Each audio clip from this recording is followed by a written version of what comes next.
What's up, YouTube? Coming at y'all kind of with a different video today. I feel like if you don't actually know me in person, that this video will seem like way out of left field.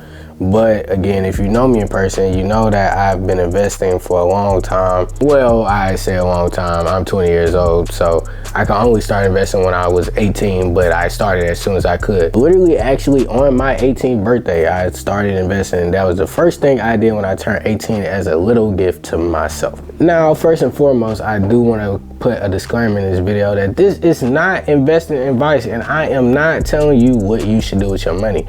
The only thing I am trying to get across in this video is just give you information on what could be possible with your money, because I feel like a lot of information, especially for people who look like me, is not well known. And when I post things like me investing or me just having like certain gains and stuff, I think I see a lot of interest in that. So I just wanted to like share the little bit of knowledge that I have. A lot of people were telling me that I should start a class. A lot of people was telling me that I should like try and monetize this in some sort of way, but honestly, that just wouldn't sit right in my heart. I do understand that's how a lot of people end up making a lot of money, but again, that's not really my goal in doing this. I really just want to spread the information as much as I can. Now, what is investing? What is like buying a stock? What's buying crypto? What even is that? A lot of people around me have heard of that, but they don't even know really what that means. Buying a stock is essentially buying like a small ownership of a company. If it's a publicly traded company, that's something that you could just go on like Robinhood, Webull, something like that, and you could purchase a small portion of the company. Now, just because you own $200 of Nike does not mean they're going to start sending you shoes and you're sponsored.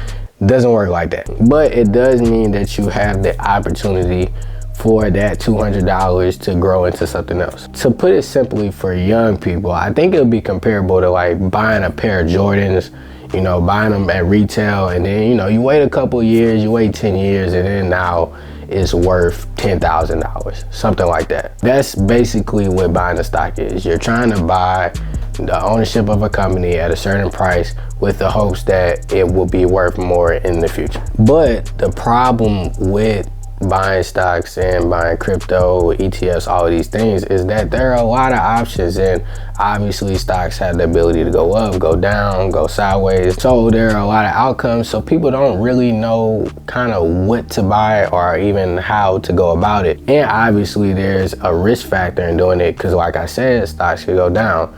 If a stock goes down, just like if you buy a pair of Jordans at a certain price and then now you try and sell them at a lower price, you ultimately lose money. But I guess the only difference in buying a pair of Jordans and buying them at a price if they go down, you still might have some Jordans you like. But ultimately, if you sell a stock at a lower price than what you bought it for, you pretty much kind of have nothing. And that kind of brings me to the main question I get when I talk to people about this, is like, how do I know which stocks to buy? How do I know to, you know, discern from a good company and a bad company? And the answer to that, my friend, is ultimately a lot of research. Yeah, I know you're not gonna like that answer, because yeah, you're gonna have to do some research. You're gonna have to do some reading. You're gonna watch some YouTube videos, TV shows, and get this, you might actually have to pay attention to the news. All of these things, you know, can play a part in stocks rising, in the economy, all of those things, all those good things you heard all the old people talk about for the longest. All of those things kind of play a part into, you know, the market rising or the market dropping. But ultimately, especially when it comes to like individual stocks, it kind of really is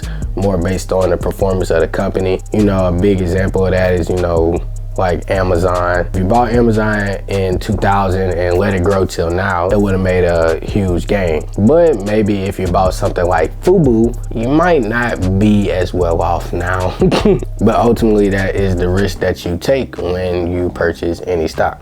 And I can't stress that enough, that you are taking a risk whenever you buy anything. Nothing is risk-free when it comes to any stock, even if you just invest, you know, in SPY, VU, like just the general market. I mean, technically it could crash anytime. Highly unlikely, but definitely possible. And definitely something you have to think about when you think about the amount of money that you put into investing. Do not put your whole savings in investing. That's stupid. Meaning, if you have saved up a good amount of money, do not put every single penny you have saved up into investing. In fact, I think it's only recommended that you put at least like 30% of your money into stocks.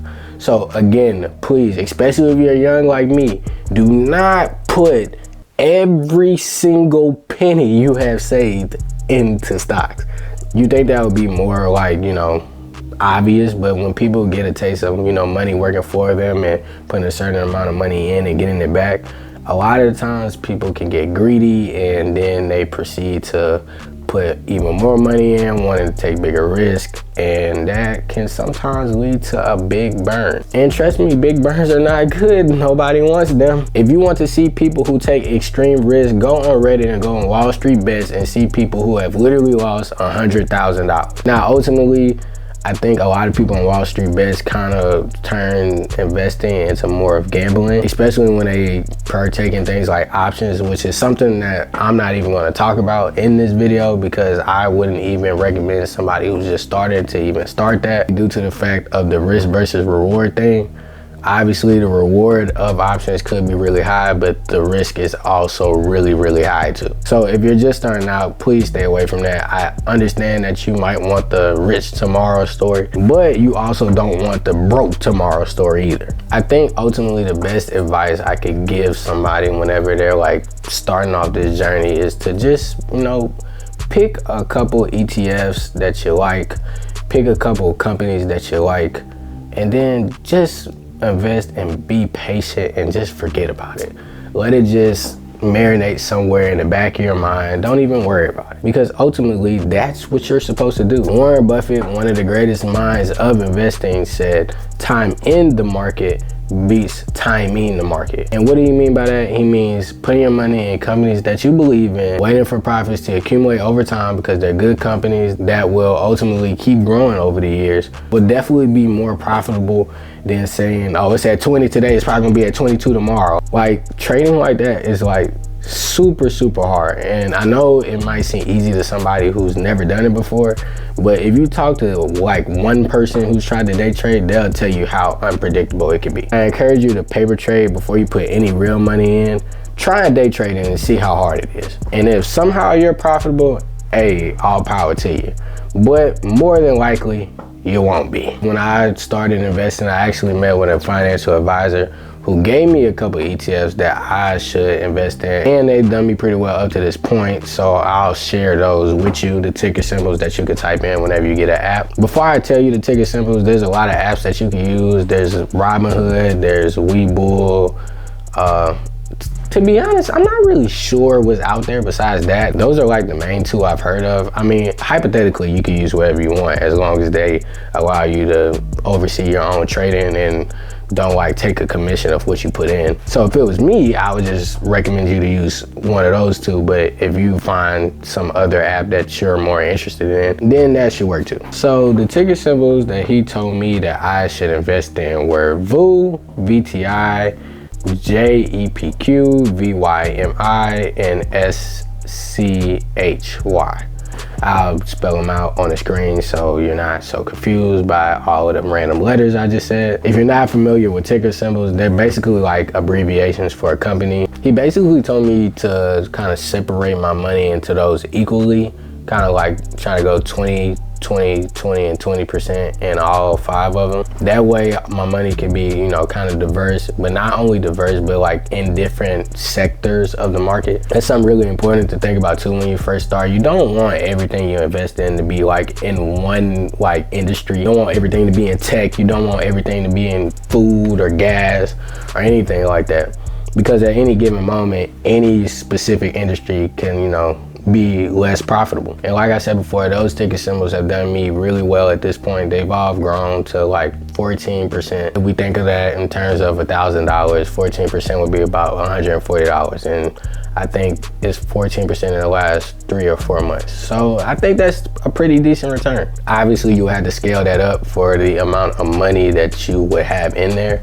So if you were to put 10,000 in, again, that would be $1,400. This is $1,400 that is just accumulating in the background. You know, I know so many people are kind of scared to put their money in it, and they just let their money sit in the bank. And essentially, if your money sitting in the bank, it's just losing value every day. But if you just, you know, let your money sit in that, keep it in the background in your head, don't worry about it, it'll be accumulating more worth over time. And once again, I do want to stress that if you are just starting out, you know, you're new to trading, you're new to stocks, you're new to crypto as a whole, that's definitely what I would advise you to do. I wouldn't advise you to try and do anything fancy. I wouldn't advise you to put all your money in one thing. Like, that usually does not lead to good results, and usually leads to just people being out of a lot of money, which is the exact opposite of probably your interest in stocks as a whole. I mean, honestly, that would be the opposite of everybody's interest in stocks, because I think everybody buy stocks with the intention of it accumulating to more money. So if you were to not make money, you would be contradicting the point. There definitely are other few good sources that you could check out. Mainly, honestly, I would probably stick to articles and books. These are a couple of books that I read on stocks that kind of learned a little bit more about it. And honestly, this one would probably be my favorite. It's just a book containing a lot of financial advisors and how they invest in the stocks. So I think like something like that would definitely be beneficial to somebody just starting out. It's actually a collection of 25, so I think it would definitely be beneficial, and it's not that expensive. One thing that I would stay away from, and I know it's kind of like funny hearing this on YouTube, is just like a lot of those YouTubers who just say like, buy these stocks right now, they're gonna triple, double, quadruple next week.